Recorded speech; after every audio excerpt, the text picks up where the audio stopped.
৯ বছর পর একসঙ্গে মঞ্চ ভাগ করে নিলেন ওপার বাংলার সুপারহিট জুটি দেব শুভশ্রী। ধূমকেতু ছবির ট্রেলার লঞ্চে নজরুল মঞ্চে তাদের পুনর্মিলন দেখে আবেগে ভাসলেন দর্শকরা।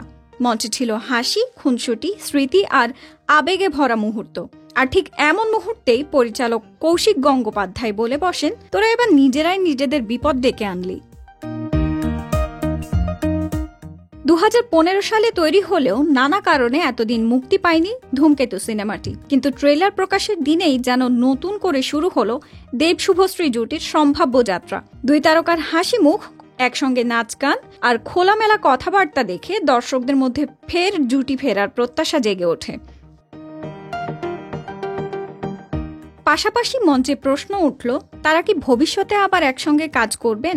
দেব রসিকতা করে বলেন, কৌশিক দা তো এখন শুধু বুম্বাদা আর জয়া আহসানকে ছাড়া কাউকে চেনেন না। কবে আমাদের সঙ্গে কাজ করেছেন, তারপর তো দাদা আমাদের ভুলেই গিয়েছেন। পাশে থাকা শুভশ্রী হেসে ফেলেন, আর ঠিক তখনই কৌশিক গঙ্গোপাধ্যায় মঞ্চে থেকে জবাব দেন, তোরা এখন নিজেদের বিপদ নিজেরাই ডেকে আনলি। আমি স্ক্রিপ্ট লিখছি, এবার কিন্তু তোদের একসঙ্গে কাজ করতেই হবে। দর্শকদের কাছে দেব শুভশ্রী মানেই ভালোবাসার গল্প, হিট গান আর সিনেমার স্মৃতি।